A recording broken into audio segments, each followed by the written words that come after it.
Hadirin hadirat rahimakumullah, dalam kesempatan ini marilah kita bersama-sama mengkaji, membahas sebuah hadis sahih dari Rasulullah sallallahu alaihi wasallam yang berbunyi, man sabbahallaha fi duburi kulli salatin salasan wa salasin wa hamidallaha salasan wa salasin wa kabbarallaha salasan wa salasin wa tilka tis'atun wa tis'un wa qala tamamal mi'ah la ilaha illallah wahdahu la syarikalah lahul mulku wa lahul hamdu wa huwa ala kulli syai'in qadir ghufirat khatayahu wa in kanat mithla zabadil bahar. Rawahu Muslim.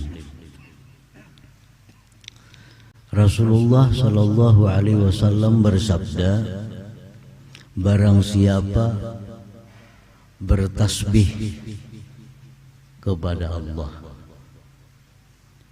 sesudah tiap-tiap sembahyang fardu 33 kali dan memuji Allah 33 kali, mengagungkan Allah 33 kali, yang demikian 99. Kemudian dia menyempurnakan 100, dia baca la ilaha illallah wahdahu la syarikalah lahul mulku wa lahul hamdu wa huwa ala kulli syai'in qadir. Ghufirat khatayahu, diampuni dosa-dosanya sekalipun dosa-dosanya itu sebanyak buih di lautan. Nah, itulah terjemah daripada hadis ini. Mensucikan Allah, kalimat yang dipakai kalimat subhanallah 33, subhanallah. Memuji Allah, kalimat yang dipakai alhamdulillah 33. Nah, mengagungkan Allah, kalimat yang dipakai Allahu Akbar 33. 99 jumlahnya. Ditambah tadi yang ke-100 la ilaha illallah wahdahu la syarikalah lahul mulku lahul hamdu wa huwa ala kulli lahul mulku wal hamdu wa huwa ala kulli syai'in qadir. Ini kada berbuat di situ yuhyi wa yumit. Jadi kada berbuat ada yuhyi wa yumitnya, kada ada. Lahul mulku wa lahul hamdu wa huwa ala kulli syai'in qadir. Kadang-kadang kebiasaan ada tambah yuhyi wa yumit. Itu dalam hadisnya kada ada kalimat yuhyi wa yumit itu. Beda dengan yang 10 imbah maghrib imbah subuh. Nah, itu berbuat yuhyi wa yumit. Ada ini kada. Nah, hadirin hadirat yang dimuliakan Allah, yang kita kaji antara lain adalah angka-angka yang disebut Nabi 33, 33, 33. Apa yang disebut oleh Nabi dari angka 33 itu tentu ada makna. Mustahil Nabi kita menyuruh kita sesuatu yang tidak ada makna. Apa yang diperintahkan oleh Nabi kepada kita itu pasti ada makna di dalamnya. Kenapa 33, kada 34? Kenapa kada 30 aja? Dipilih 33. 33, 33. Para ulama mengatakan apa rahasianya 33 itu? Wallahu a'lam. Hanya Allah yang tahu. Kita cuma melaksanakan. Nah, apabila kita membaca subhanallah 33, alhamdulillah 33, Allahu akbar 33, ditutup dengan la ilaha illallah wahdahu la syarikalah lahul mulku lahul hamdu wa huwa ala kulli syai'in qadir. Itu kita dapat bonus dari Allah. Apa bonusnya? Diampuni dosa-dosa kita walaupun sebanyak buih di lautan. Ini bonus. Bonus. Diampuni dosa-dosa kita sebanyak buih di lautan. Nah, bonus ini didapat kalau sesuai 33, 33, 33 tambah sebuting tadi penutupnya. Kalau kada sesuai dari itu, kada dapat bonus. Kada dapat bonus. Pahala pasti dapat. Kita mengucap subhanallah sekali kan dapat pahala, 2 kali dapat pahala, 3 kali dapat pahala, alhamdulillah sekali dapat pahala juga, 2 dapat pahala, 3 dapat pahala. Kita ucap Allahu Akbar kita dapat pahala. Tapi untuk mendapatkan sebuah bonus diampuni dosa-dosa kita, pahala dapat, tambah lagi bonus diampuni dosa-dosa kita walaupun sebanyak buih di lautan. Nah, bonus ini didapat mesti sesuai syaratnya. 33, 33, 33 tambah penutup 1. Nah, hadirin hadirat yang dimuliakan Allah. Jadi untuk mendapatkan bonus ini kita mesti bujur-bujur. Jangan sembarangan. Kita ini kadang-kadang bertasbih itu kisahnya aja, padahal kada aruan kada hitungannya. Nah, tasbih ke ancapan memutar. Lakas tuntung padahal kan dicukup 33, 33, 33. Pahala dapat dari zikir itu, bonus kita kada dapat. Maka bonus ini yang penting. Kalau pahala banyak saja biasa-biasa, tapi bonus mendapatkan pengampunan dosa walaupun sebanyak buih di laut itu luar biasa. Itu luar biasa. Nah, lalu bagaimana kalau seandainya kita membaca kurang daripada itu? 32-nya subhanallah 32, alhamdulillah 30, Allahu akbar 31. Ini kurang semua.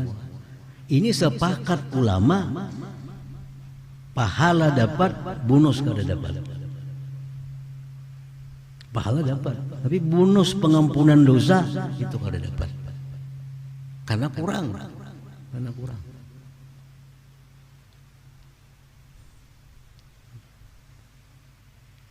Jadi pahalanya dapat, bonusnya kada. Pengampunan dosa kada dapat situ. Nah, kemudian yang kedua, bagaimana kalau lebih? Subhanallah, subhanallah pas 34. Alhamdulillah, alhamdulillah, alhamdulillah 35. Allahu akbar, Allahu akbar, Allahu akbar, Allahu akbar 36 kali. Tutup lawan 100-nya. Labihan. Nah, ini kalau labihan dari suruhan ini, nah ini yang berbeda-beda pendapat para ulama. Apakah dapat bonus atau hilang bonusnya? Ulama yang mengatakan bahwa bilangan-bilangan yang disebut Nabi itu seperti gigi kunci. Gigi kunci itu harus pas. Kurang kada terbuka, giginya lebihan kada terbuka juga. Ini kunci kita ini rigidnya 3 misalnya, rigid di bawahnya 3. Pun kita 4, masuk akalnya kada mau terbuka. Padahal lebihan, cuma kada sesuai. Nah, jadi satu kelompok ulama mengatakan apabila lebih daripada 33 atau kurang daripada 33, bonus hilang, pahala dapat, pahala biasa, pengampunan dosa kada. Kenapa? Karena labihan. Jadi apa yang disabdakan oleh Nabi itu mesti pas, karena pas itulah yang membuka kunci pengampunan dosanya. Nah, jadi kita harus serius, harus bujur-bujur kita pastikan memang 33. Nah, di sini masalah kita dengan zikir-zikir yang dianjurkan Nabi yang mempunyai bilangan. Ini satu pendapat ulama, kalau lebih bonus hilang. Nah, pendapat ulama yang kedua, kalaunya kurang bonus hilang, kalaunya lebih bonus tetap dapat. Nah, ini pendapat ulama yang kedua. Misal subhanallah taka 35, alhamdulillah 34, Allahu akbar 37, pahala dapat, bonus tetap dapat. Ujar membahas maka labihan. Ujar ulama ini mengatakan dia sudah mendatangkan 33 sudah, labihannya yang dihitung. Nah, ini pendapat ulama yang kedua. Dari dua pendapat ini mana yang terkuat? Yang terkuat itu yang pas tadi. Yang pas tadi. Jadi setiap nabi kita memberikan satu amalan kepada kita dengan iming-iming bonusnya ini, supaya kita dapat bonus itu, maka laksanakanlah syarat-syaratnya sesuai dengan apa yang disabdakan oleh Nabi Sallallahu Alaihi Wasallam. Hadirin hadirat yang dimuliakan Allah. Contoh lagi, ada orang miskin datang kepada Rasulullah. Rasulullah, ulun miskin, ulun fakir, ulun kada punya harta apa-apa. Yang Nabi kada beramalan, enggak ada. Apa amalakan ini Nabi? Beliau amalakan ini Nabi, dunia datang kepada engkau, rezekimu luas. Lihat rezeki datang, rezeki luas, hutang semuaan biris. Baca ini Nabi. Nang mengatakan ini Nabi pasti bujur. Kalau kada Nabi kita tapi yakin lagi. Kalau Nabi mengatakan ini pasti bujur. Kalau ikam Nabi hendak luas rezeki, mudah rezeki, dunia datang kepadamu, baca ini. Subhanallah wa bihamdi. Subhanallahil azim, astagfirullah 100 kali antara azan dan qamat subuh. Nah, itu ada angka 100. Subhanallah wa bihamdi, subhanallahil azim, subhanallah bihamdi, subhanallahil azim, astagfirullah 100. Ujar Nabi yang maha benar ini, kalau kau amalkan itu urusan rezeki yang dipikirkan. Kenapa banyak orang mengamalkan itu masih susah? Masih susah. Aku tiap hari bicara itu, ada hutang nggak sana kemari. Nabi kan yang salah, kita kan yang salah. Maka Nabi mengatakan bila membaca itu, mengamalkan itu, selesai urusan hutang piutang, dunia rezeki luas. Ini berapa tahun dan baca itu, kada biris-biris urusan dunia. Nabi itu maha benar, kada mungkin luput. Nah, di mana mungkin dari kita salahnya itu? Di mana salahnya? Mungkin hitungan kita kurang teliti.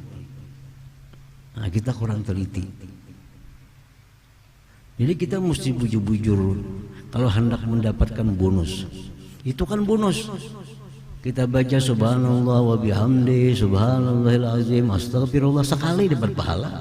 1 10 dapat pahala, 1000 dapat pahala, tapi untuk mendapatkan keluasan rezeki, kelapangan rezeki itu 100, kada kurang kada lebih. Jadi coba pang bujur kita perhatikan nih. Terlambat mana dikit pada nang bahapal tuh. Bujur perhatikan. Subhanallah bihamdi, subhanallahil azim, astagfirullah. Tek sekali. Subhanallah bihamdi, tek sekali. Yakin 100. Nah kalau demikian kita amalkan apa yang disabdakan Nabi pasti berhasil. Pasti berhasil. Kada ragu. Asal bujur-bujur kitanya mengamalkan sesuai petunjuk arahan Nabi Sallallahu Alaihi Wasallam. Nah itulah semua amalan-amalan yang punya angka-angka itu.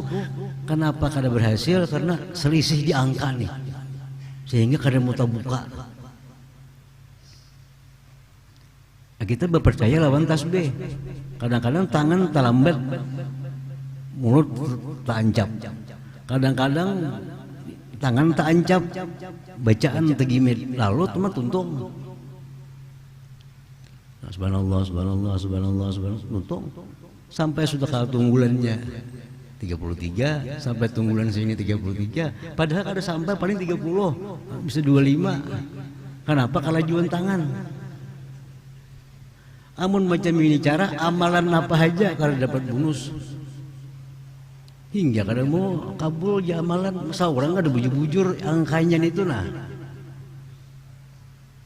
Karena Nabi mengatakan 100. Nah hadirin hadirat yang dimuliakan Allah. Ini pendapat yang pertama harus pas. Kalau kada pas kada dapat bonus. Pendapat yang kedua kalau lebih tetap bonus dapat. Kenapa lebihnya? Maka dapat bonus karena dia sudah mendatangkan 33. Nah, ada lagi pendapat yang ketiga, Ibnu Hajar Al-Asqalani, Mujasidin sebelum membaca itu niatkan dulu. Membaca subhanallah 33. Hanya mulai. Ia membaca subhanallah 33. Hanya subhanallah. Lebihan enggak ada apa-apa. Karena kita niat 33. Tapi mun kurang kada kawa juga, lebihan aja. Karena kita hendak membaca alhamdulillah pulang, dalam hati ini berniat 33. Baca alhamdulillah, tak 35 kada apa-apa. Karena kita punya niat 33. Allahu Akbar kayak itu. Nah, jadi sampai sedemikian masalah dipikirkan oleh para ulama kita. Kenapa? Karena bonusnya ini masalah besar, bukan inting. Kalau kita berhasil dapat bonusnya habis dosa kita. Wufirat khatayahu, diampuni dosa-dosanya, wa in kanat mithla zabadil bahar, sekalipun sebanyak buih di laut. Itu hanya sekali sembahyang fardu, sehari 5 kali. Habis dosa kita. Nah oleh karena itulah para ulama bersusah payah untuk mendapatkan satu kesimpulan. Kalau kurang kayak apa, kalau lebih kayak apa. Nah, jadi kalau kita hendak dapat ini, ya paling kada kita kada kawa pas bujur, kita ikuti pendapat yang ketiga. Kita hendak niat dulu. Membaca subhanallah ini 3, dalam hatinya saja aku membaca subhanallah 33. Subhanallah. Asal jangan kurang aja masuk. Hendak membaca Allahu Akbar, niat apa? Hendak membaca alhamdulillah, dalam hati ada niat 33. Alhamdulillah. Labih masuk. Allahu Akbarnya kayak itu pula. Nah, hadirin hadirat yang dimuliakan Allah. Ini masalah dosa, ini masalah yang sangat ditakuti oleh orang-orang yang beriman. Makanya mereka sungguh-sungguh supaya dapat bonus ini. Satu dosa itu sekecil apapun bisa ini yang maulah kita celaka. kebaikan itu sekecil apapun bisa ini yang menyelamatkan kita. Oleh karena itu jangan anggap remeh satu kebaikan walaupun kecil, karena bisa keselamatan kita di situ. Jangan anggap remeh dosa kecil, siapa tahu di situ celakanya kita. Jadi kita perlu melaksanakan apa ajar Nabi kita tentang amaliyah yang bonusnya itu adalah diampuni dosa. Kita ditimbang amal di akhirat, timbang amal kebaikan, timbang habis dah amal kebaikan, timbang pulang sebelah kiri amal kejahatan, timbang amal kejahatan, sama beratnya amal kebaikan. Langkah ini banyaknya, kejahatan langkah ini. Nah, orang macam ini kemana? Ke surga kan neraka. Nah, orang macam ini diletakkan, ditempatkan oleh Allah kada ke surga, kada ke neraka. Namanya tempat Al-A'raf. Al-A'raf. Dalam Quran ada kalau surah Al-A'raf. Nah, di situ anak begini. Surga kada, ke neraka kada. Kayaknya sampai akhirnya dapat syafaat Nabi SAW dibawa ke surga. Syafaat Nabi ini sama. Timbangan amal kebaikan, timbangan amal kejahatan sama. Enggak, Tuhan cari panggil kebaikannya adakah? Cari kebaikan, kada ada lagi habis. Cari pang kejahatannya, cari. Ada kayak rambut tertinggal belum ditimbang, kayak rambut. Anda kayak ke sebelah kiri, pas berat sebelah kiri. Kan neraka mati gara-gara kayak rambutnya aja. Jadi sekecil apapun dosa bisa di sini celakanya kita. Siapa tahu ini pemberat terakhir. Asalnya sama, gara-gara yang datang tadi di sebelah rambut belum ditimbang kejahatan, andak ke sini pas barat sebelah kiri. Nah, Al-Quran mengatakan fa amma man saqulat mawazinuhu fahuwa fi 'aisyatir radiyah wa amma man khaffat mawazinuhu fa ummuhu hawiyah wa ma adraka ma hiya narun hamiyah. Fa amma man saqulat mawazinuhu, barang siapa yang berat timbangan amal kebaikannya. Kada menjelaskan tuh beratnya seapa, asal berat saja. Asal berat pada kejahatan walaupun sedikit beratnya. Fa amma man saqulat mawazinuhu, barang siapa yang berat amal kebajikannya, bahwa bi aisyatir radiyah, maka dia dalam kehidupan yang bahagia, surga. Wa amma man khaffat mawazinuhu, barang siapa yang ringan timbangan kebajikannya, walaupun sedikit ringannya, ibarat gram-graman tuh milih aja gram ini nang. Nah, fa ummuhu hawiyah, maka dia masuk ke dalam hawiyah. Wa ma adraka ma hiya, tahukah engkau apa itu hawiyah? Narun hamiyah, api yang panas. Nah, hadirin hadirat yang dimuliakan Allah. Jadi apabila kita mendengar ada hadis Nabi yang mengatakan siapa mengamalkan ini diampuni dosa, penting kita amalkan. Siapa mengamalkan ini diampuni dosa, itu penting diamalkan. Karena maulah kesengsaraan dunia akhirat itu dosa ini. Bila dosa ini diampuni Allah, kita ringan kita. Dosa ini beban itu dosa. Kalau kita bersih dari dosa, tubuh kita ringan untuk melakukan ibadah kepada Allah. Sembahyang malam kita ringan, sembahyang ini ringan, segala kebaikan itu ringan. Kenapa? Tubuh kita kada ada beban. Tapi kalau kita dosa banyak, nah ini beban. Di belakang kita ada beban. Bahkan akhirnya membuat kita lumpuh karena kebanyakan beban. Hendak saja sembahyang malam, hendak saja beramal ibadah, tapi karena kita dikurung oleh dosa kita, dipasung oleh dosa kita, kada sanggup kita, kada kawal. Salah seorang datang kepada Imam Hasanul Basri rahimahullah. Wahai Hasan Basri, kenapa ulun nih hendak benar sembahyang tahajud itu, luar biasa hendak. Semuaan sudah disiapakan, banyu sagan baudu disiapakan sudah. Tetap ada kamu mau bangun juga berat awak. Sama kita hendak sembahyang tahajud, ya hendak sudah alarm dihiga awak. Karena kita banyu kalau kayak bahari, orang bahari ngalih banyu kan. Wah ini tinggal ke kulam kita baudu. Alarm diandak sudah supaya bangun nih jam 3. Niat bagus sudah. Tapi karena alarm berbunyi mati alarmnya. Kada kau bangun. Ada apa wahai Hasan Basri? Nah, Hasan Basri menjawab, zunubuka qayyadatka. Ikam terpasung oleh dosa engkau. Karena engkau kebanyakan dosa, itulah yang membebani engkau sehingga engkau kada bisa bangun, kada bisa bangkit untuk tahajud, beribadah kepada Allah Subhanahu wa taala.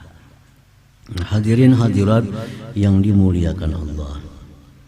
3 kalimat penting yang disuruh Nabi kita selalu mengulang dalam tiap hari, subhanallah. Itu kalau 33 kali 5 berapa jumlahnya? Alhamdulillah 33 setiap sembahyang fardu kali 5 waktu.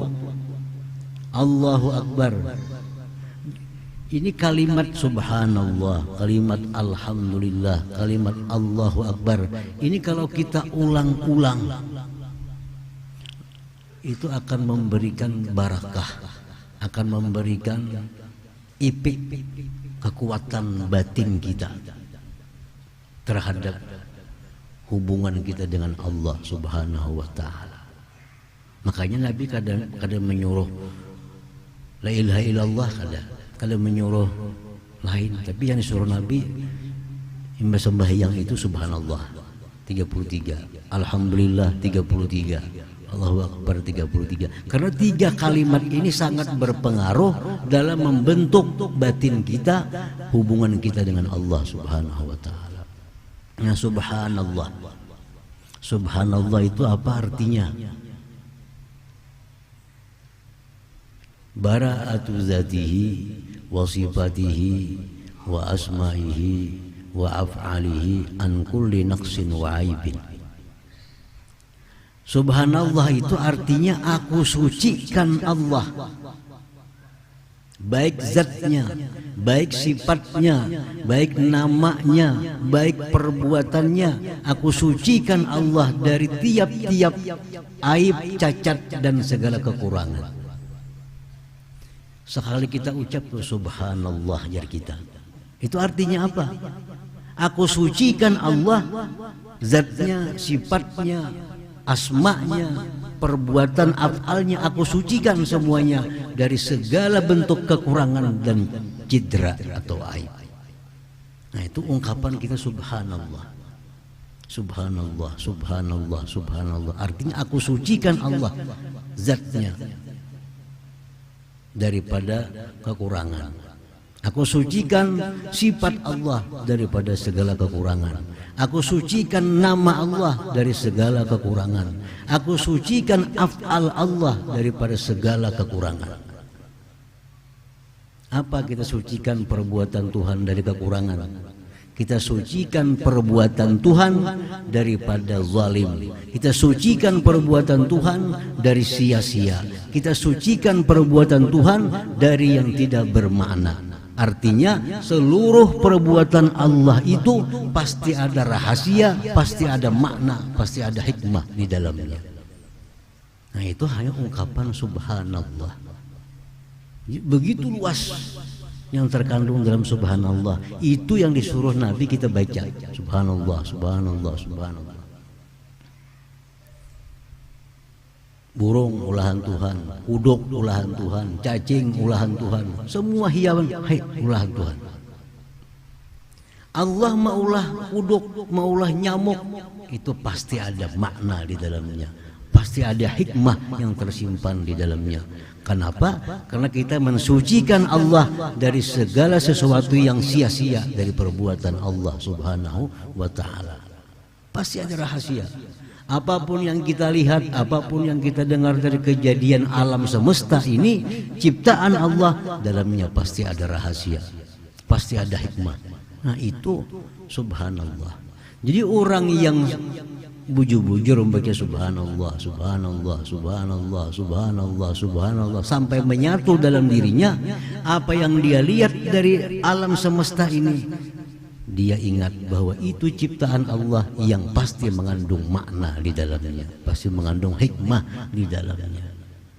Asal bujur-bujur membaca subhanallahnya tadi akan membentuk ke hati kita. Apapun yang kita lihat pasti ada hikmahnya. Apapun yang kita rasa pasti ada hikmahnya. Karena perbuatan Allah maha suci daripada tiada hikmah. Apa kalau kita lihat yang nyaman, karena nggak ada nyaman, karena yang baik, karena nggak ada baik, hati kita sudah mengatakan pasti ada hikmahnya, pasti ada hikmahnya.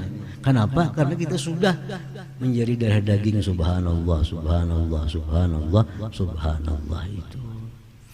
Hadirin hadirat yang dimuliakan Allah. Kemudian yang kedua, alhamdulillah. Alhamdulillah ini kalau diartikan terjemah segala puji bagi Allah. Alhamdulillah itu satu ungkapan syukur kita kepada Allah atas segala nikmat yang diberikan kepada kita. Satu detik pun kita kada bisa lepas daripada nikmat Allah. Satu detik pun kita kada lepas daripada nikmat Allah. Baik nikmat sihat, nikmat macam-macam nikmat. Wa in ta'uddu ni'matallahi la tuhsuha. Kalau dihitung-hitung nikmat Allah, kita kada mampu menghitung. Karena kita bergelimang dalam nikmat Allah. Nah, oleh karena kita bergelimang dalam nikmat Allah ini, kalau ada ungkapan yang patut kita sampaikan kepada Allah selain alhamdulillah, alhamdulillah, alhamdulillah. Tanda kita syukur kepada Allah atas segala nikmat yang diberikan kepada kita. Tanda kita syukur. Bila kita syukur, napa? Wala in syakartum la azidannakum. Bila kalian syukur, aku tambah nikmat itu kepada kalian, ujar Tuhan. Nah makanya Nabi sangat menyuruh kita untuk mengamalkan amalan ini. Fungsinya menghapuskan dosa-dosa kita dan membentuk kita menjadi manusia yang selalu ingat bahwa apapun yang dicipta Allah pasti ada hikmah. Oh anak kita garing, pasti ada hikmahnya. Oh batis kita sakit, pasti ada hikmah. Udah kayak nyaman jalan terus batis ini. Karena sakit lalu kulir berjalan, kada banyak dosa dilihat. Itu nyata hikmahnya dulu. Jadi apapun yang diperbuat Tuhan pasti ada hikmah, pasti ada hikmah. Itu berkat amalan subhanallah tadi. Nah, melihat nikmat, merasa nikmat, alhamdulillah, alhamdulillah, alhamdulillah. Supaya kita jadi orang yang bersyukur kepada Allah Subhanahu wa ta'ala. Nah yang ketiga, Allahu Akbar, Allahu Akbar, Allahu Akbar, Allahu Akbar. Allah Maha Besar, Allah Maha Besar, Allah Maha Besar. Kalau ini jadi dalam diri kita, Allah Maha Besar, Allah Maha Besar. Semua kita tinggalkan untuk Allah. Sesibuk apapun kita urusan-urusan, kalau kita meyakini Allahu Akbar sampai panggilan Allah, kita mesti menghadap Allah. Kenapa Allahu Akbar di masjid tetap kosong? Allahu Akbar di mana-mana mik. Kadang-kadang, tapi masjid adalah penuh, orang sembahyang nggak ada. Kenapa? Karena orang lebih membesarkan usahanya, orang lebih membesarkan kantornya, lebih membesarkan tokonya, membesarkan keluar, sibuk dengan kebesaran-kebesaran lain selain Allah. Oleh karena itu Allahu Akbar panggilan ini kosong. Karena kada terbentuk dalam hatinya jiwa Allahu Akbar. Kalau Allahu Akbar, Allah yang maha besar, berarti panggilan Allah, panggilan yang paling besar. Mencintai Allah, mencintai yang paling besar. Takut kepada Allah, takut kepada yang paling besar. Ini ada cacing, ada ular. Nama-nama paling ganal, ular. Takutan mana kita? Takutan nang ganal, ular. karena ular lebih besar. Nah, orang yang takut kepada Allah karena Allah Maha Besar, kada akan maksiat kepada Allah Subhanahu wa taala dengan sengaja. Kalaupun dia maksiat itu kada terencana dan kada sengaja, karena dia meyakini yang paling besar itu yang paling ditakuti, Allah yang Maha Besar. Adalah dia bersifat sombong, kada ada lagi, karena yang Maha Besar hanya Allah. Nah, jadi bukan main kandungan Allahu Akbar ini kalau kita amalkan, masuk ke dalam hati kita, banyak sifat-sifat hina yang hilang dalam diri kita ini. Kecintaan kita kepada pangkat, ternyata pangkat ini kecil, yang Maha Besar itu Allah. Kecintaan kita kepada keluarga, ternyata keluarga kecil, yang Maha Besar itu adalah Allah. Lebih baik, lebih utama mengabdi kepada yang Maha Besar daripada keluarga, harta, pangkat, dan kedudukan. Nah, oleh karena begitu pentingnya, sehingga Nabi kita selalu menyuruh, ingat imba sembahyang baca Subhanallah 33, Alhamdulillah 33, Allahu Akbar 33, La ilaha illallah wahdahu la syarikalah, lahul mulku wa lahul hamdu wa huwa ala kulli syai'in qadir sekali. Ingatakan jangan dibuat yuhyi wa yumit. Ini kenal lajuan tak buat yuhyi wa yumit, jarang aja jadi imam salanggaran mengikuti orang, salanggaran salah. Imamnya menghuluakan yuhyi wa yumit wa huwa ala kulli syai'in. Itu yuhyi wa yumit kan 10-10 imba maghrib, imba isya, imba subuh. Kalau untuk ini kada ada yuhyi wa yumitnya. Nah, hadirin hadirat yang dimuliakan Allah, mudah-mudahan Allah Subhanahu wa taala memberikan kita taufik, hidayah, inayah, sehingga kita dimudahkan oleh Allah untuk mengamalkan apa-apa yang dianjurkan oleh Nabi kita sallallahu alaihi wasallam. Amin ya rabbal alamin. La hadratin Nabi sallallahu alaihi wasallam. Al-Fatihah.